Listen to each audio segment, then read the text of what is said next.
Saya ba?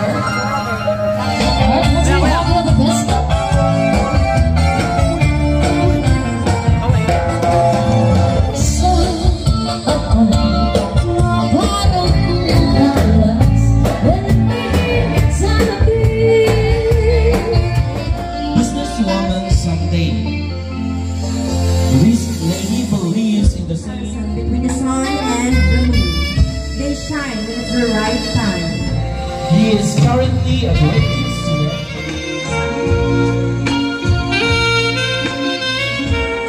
Far Eastern University. Her ambition is to become a successful and rich woman someday because she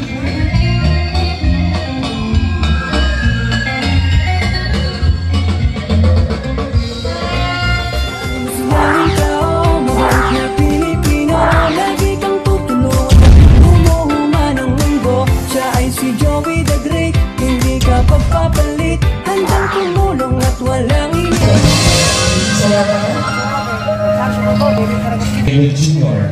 Yan mga kalingap, nandito sa kapistahan po ng barangay sa Marami si Kalawan. Happy Fiesta, good evening everyone. Castillo. Tapos nandito si Kapitan Kap, Happy Fiesta.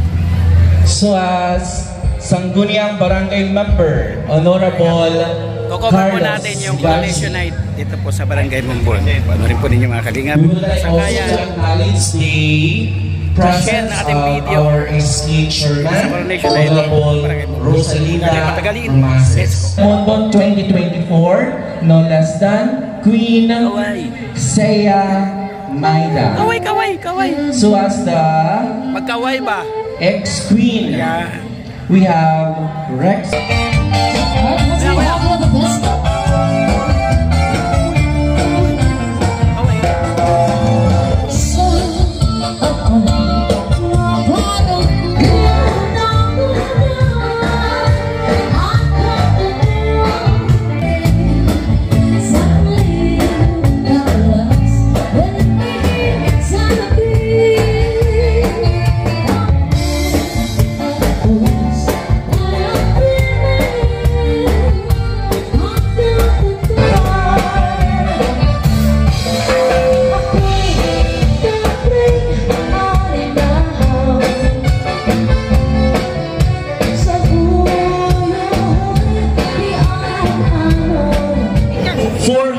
Of years, Filipinos had been celebrating fiestas in various ways to honor their saint and give importance to the miracles that our Almighty God has bestowed upon us. Generally, Filipinos love fiestas and celebrations because this is part and parcel of our lives. The celebrations and events. The most notables are the fiestas in different places, which celebrate the patron saints and were introduced by the Spanish conquistadors. The Philippines has been ruled by the Spanish government for 333 years, which made the Philippines a highly religious country. The month of June celebrates many important fiestas. One of these fiesta celebrations is in honor of Our Lady of Perpetual Health, which celebrated every 27th and 28th day of June. It is impressive to think that even though we are hit by catastrophes, we are still managed to be here as one family, united by strong faith and much love. The coronation night of Mr. and Miss Munbon 2025 and her runner-ups. Give honor to our Heavenly Father, a prayer to be led by Honorable Merlita P. Monica, a Sangguniang Barangay Member. And please remain standing as we pay tribute to our national flag through the singing of the Philippine National Anthem to be rendered by the band. Magampo kita sa ngaran sa Amay, Diyos Anak, Diyos Espiritu Santo. Amen. Amay namon sa langit, pagdayawon ang imong ngaran, ikanhimo sa amon ang imo ginhadian. Sininga amon ka titirok yan nga kagabihon para pagseringurog sa kapiyastahan sa amon mahal na nga birhen. Iroy sa kanunay nga panabang. Agud ihatag sa aton ang iya mahal nga bendisyon nga igawas kita sa nga tanan nga mga kapurian, disgrasya, labi na gud ang nagbabiyahe sa kadalanan, tipakanhi pagtuman sa aton kaburuton. Ginoo, salamat sa mga butang nga imong ginhatag sugad sa maupay nga panahon, pangabungi ug labaw sa nga tanan ini nga amon kinabuhi nga maghatag kabarasan sa mga hatag mo nga kaupayan. Pagserbi sa imo simbahan, Ginoo, nangangaro kami sa imo panabang nga naglalaom kami nga ada kang namamati, pinapangaro namon ini sa ngaran ni Jesus nga among Ginoo. Amen. Sa ngaran sa May, Diyos Anak, Diyos Espiritu Santo. Amen.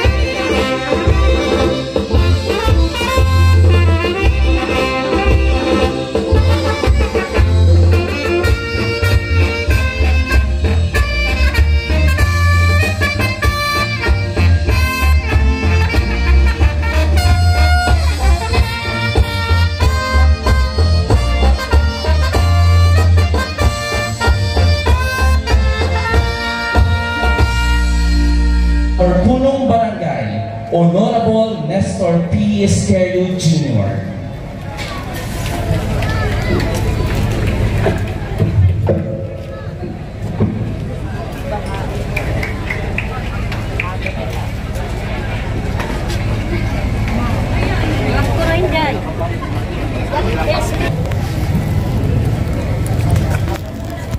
Iroisan kanungan sa ngaran sa atong Municipal Mayor, Honorable Florence Bawamatula, sa atong Vice Mayor si Honorable Melvin Chi, sa kanyang mga Sangguniang Bayan members, at ako nga pasalamat na miski wala pa sila din sa kanilang mga suporta permi sa ginhatag din sa atong barangay. So adman sa atong mga balikbayan o OFW nga sa yung makusog nga nasuporta nga bulig nga di sa barangay Mumbol, labi na sa kulangan sa pagkuhan sa mga project, ada permisera na bulig sa eskwelahan, permiada kan Madam Mildred Macnally, always supportive sa barangay Mumbol. Salamat Madam. Sa natanan nga permi na bulig nga di sa barangay Mumbol, mga alumni, salamat sa iyo nga kamong tanan kaupod sa akong barangay official, gini-welcome ta kang nga di sa ini nga kapistahan. Salamat ng maupay ng gabi. Part of tonight's affair, the coronation night of Mr. and Miss Monbon 2025 under runners-up. Flower bouquet symbolizes love, admiration, appreciation, and respect. The sash and trophy symbolize the rank, status, and victory. And so, with this, and without further ado, our candidates for tonight will be given an honorary award. Let's start, ladies and gentlemen. Our third runners-up, no less than Mr. Ronald Buhangin Ponce and Miss Mariel Tartar.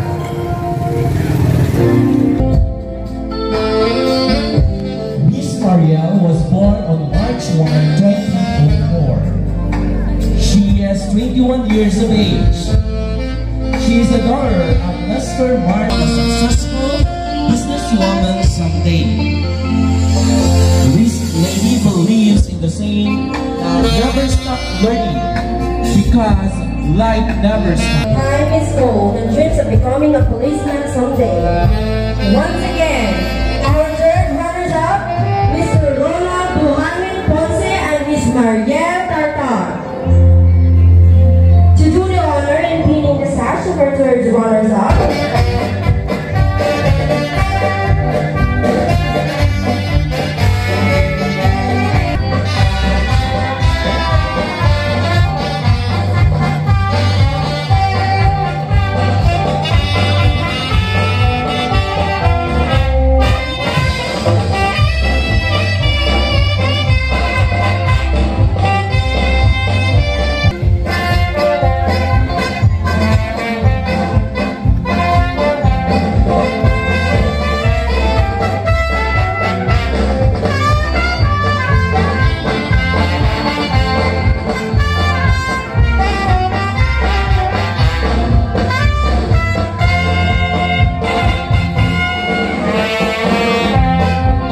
Mr. Roman Sorbito.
Samantha and Mrs. Ana Valenzuela.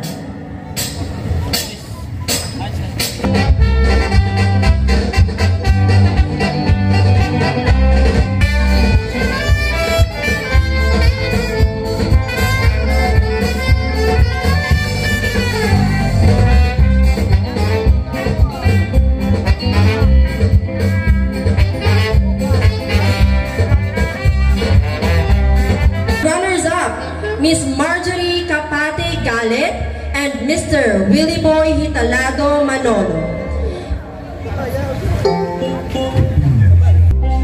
Miss Marjorie is now 24 years of age and was born on May 20, 2004. She's the daughter of the motto, "Don't compare your life to others.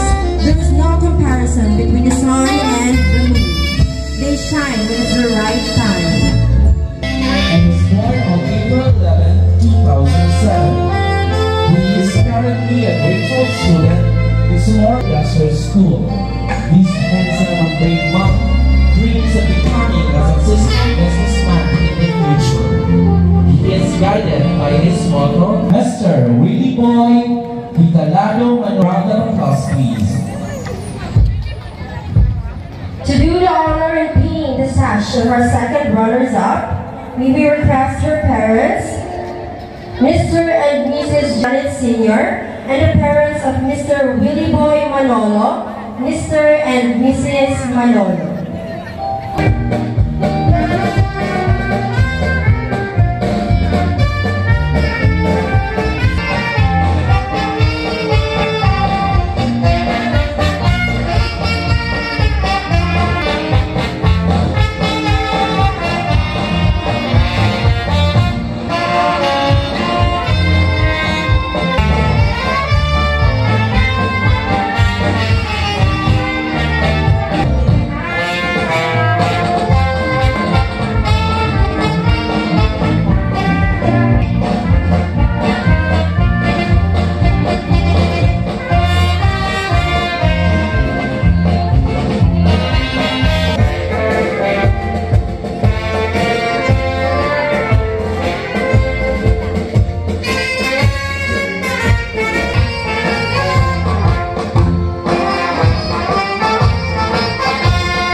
and Mr. Mark Edric Columpiano Lucy.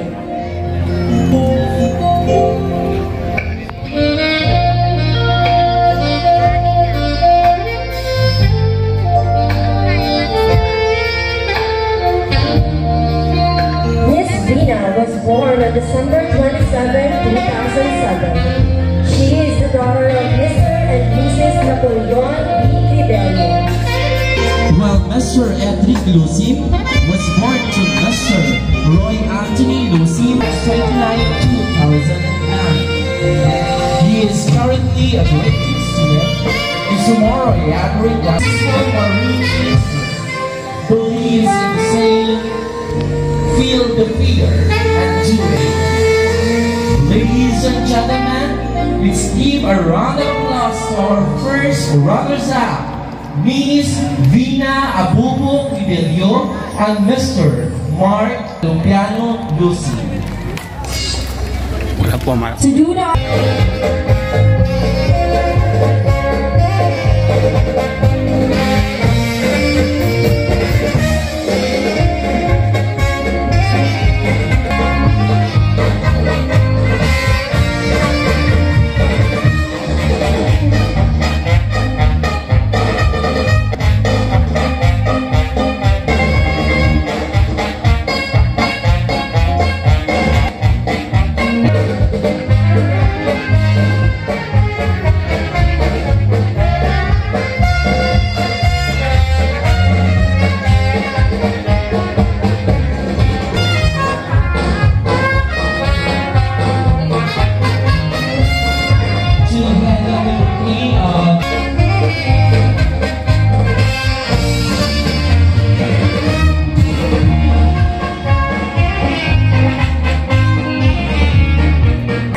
Federation President Roniel C. Laurino.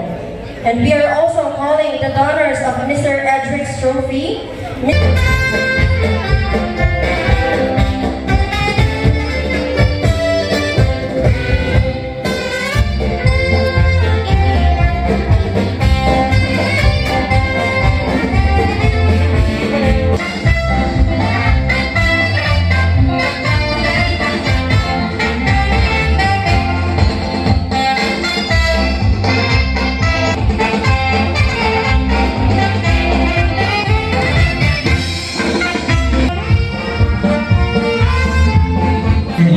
Monica.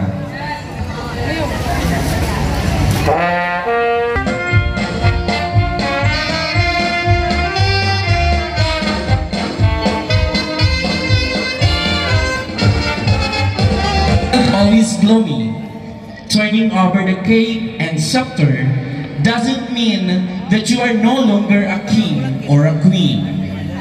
Always remember that the true queen is the one who ignites and inspires with a good heart. Ladies and gentlemen, let us pave the way to our Miss Monbon. Let us pave the way to our Miss Monbon 2024 Queen, ex-Queen Saya D. Maida, and together with the ex-King of Barangay Monbon, Mr. Rex Oliver Orua.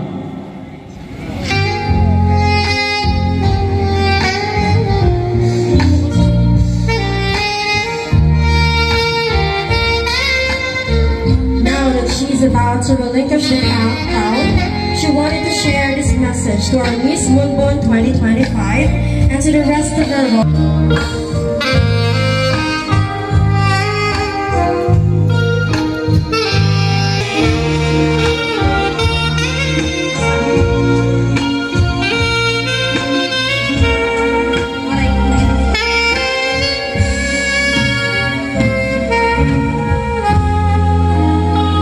Saya D. Maida and the ex-King, Mr. Rex Oliver Orua.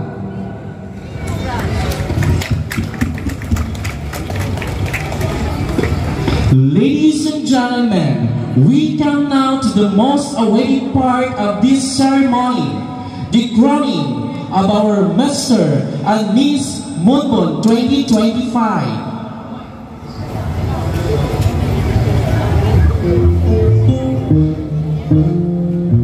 And now, ladies and gents, our Miss Moonbon 2025, they are none other than Miss Rihanna Urua McNally and our Mr. Moonbon 2025, Mr. Roberto Giga Sua Jr. Let's give them a round of applause, please. Mildred O. McNally. She is now a grade 10 student in Far Eastern University. Her ambition is to become a successful and rich woman someday because she wants to help her family and other people. This lady believes in the saying, being a queen is not about being beautiful. It's And our Mr. Moonbon 2025, Mr. Roberto Giga Sua Jr. was born on April 25, 2008. His parents are Honorable Roberto Sua Sr. and Mrs. Mary Sumoroy Agri-National School. He is a firm believer to a maxim, take the best. Our Mr. Moonbon 2025, King Roberto Giga Sua Jr.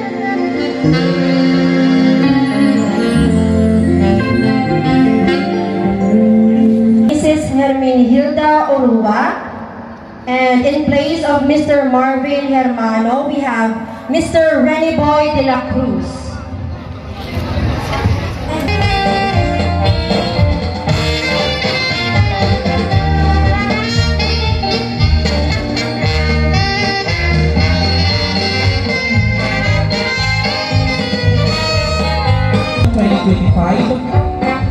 We are requesting Honorable SB Member Ricardo Ibarra and Mrs. Myrna G. Jeda.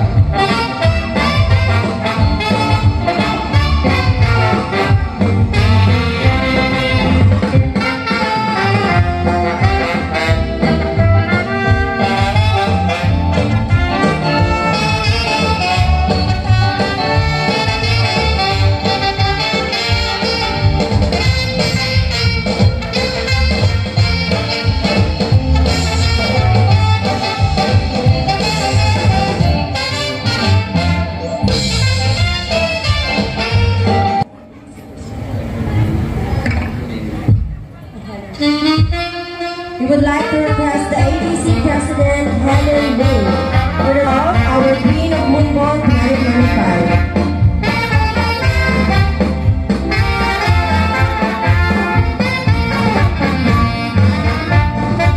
And for the trophies of our King of Moonbon 2025.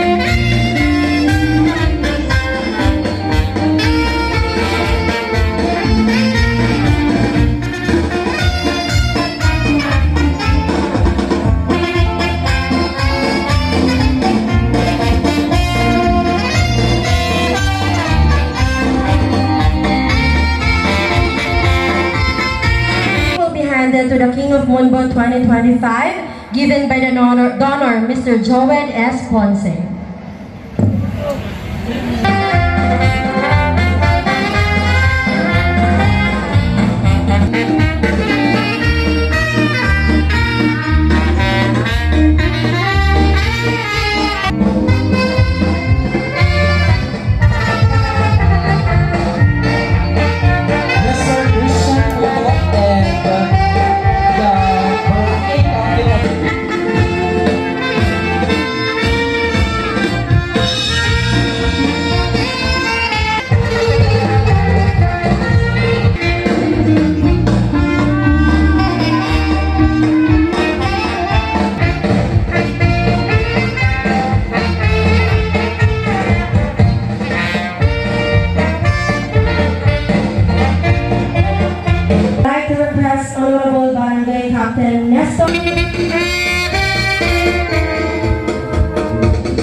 let's start the crowning of our majesties begin.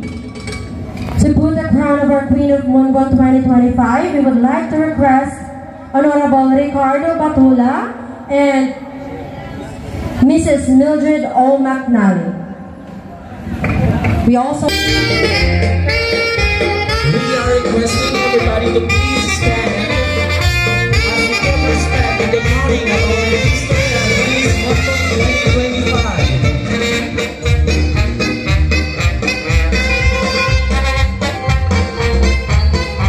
Stand up as we give respect in the crowning of our Mr. and Mrs.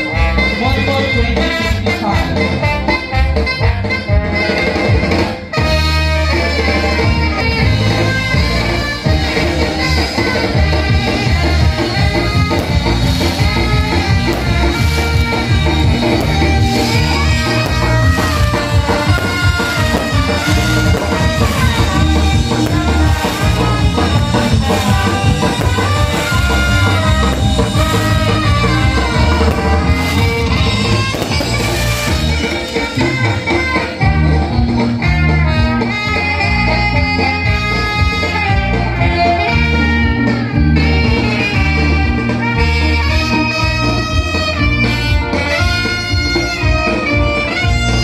Righteous authority indeed. It is just and proper to entrust to the rightful honor.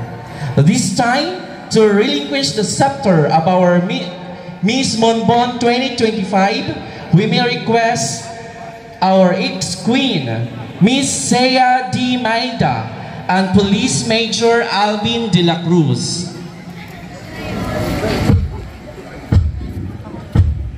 Oliver S. Rua.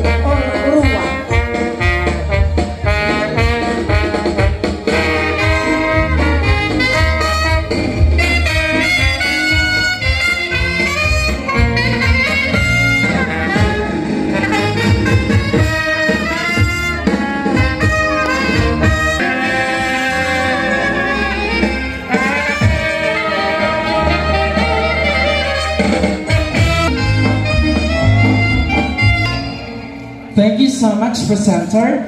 Once again, our Mr. and Miss Monbon 2025 under runners-up will take the way for the royal...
ang aton mga bisitas gyapon.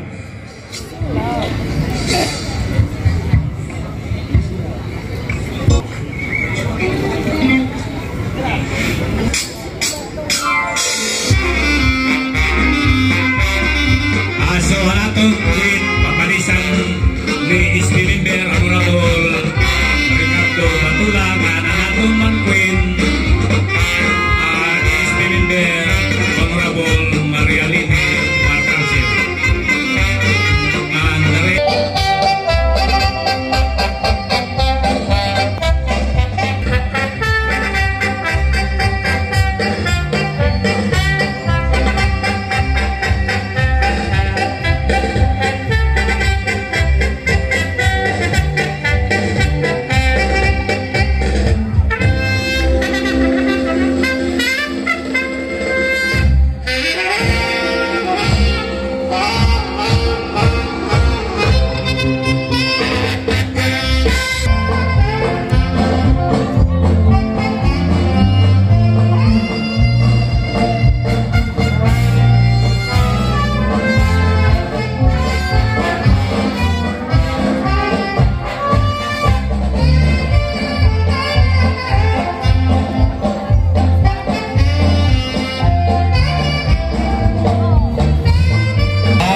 mga barangay official alayong ako pag-participate sa natong General Grand area natong mga punong barangay natong Presidente alayong kamo pag-participate mga sangkunang barangay member mga bisitas.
Kalingap. Kanina pong munting simbahan. Ayan. Ang Mother of Perpetual Health. Dito po sa Barangay Mumbon. Muli, maraming salamat sa ating founder sa pagtulong, ating Kuya Pal, ating Kalingap Rap. Shoutout po. Bye-bye, maraming salamat po. Narito ang inyong lingkod, ang ambassador ng Samar, si Joby Lagui. Palike, i-share po natin video kasama ating DPT, Reino Condor, ating dalawang scouter, Nelson TV Official at Libix TV, kasama ng mga volunteers. Yung ating kapartners, family sponsors na lagi tumutulong sa ating paghingap dito sa Samar, sa mansulok ng barangay. Kanina pa po, nandiyan po sa gilid nating screen nagraran. Kasi muli mga Kalingap, bye-bye ko. God bless. Happy Fiesta, Barangay Mumbon!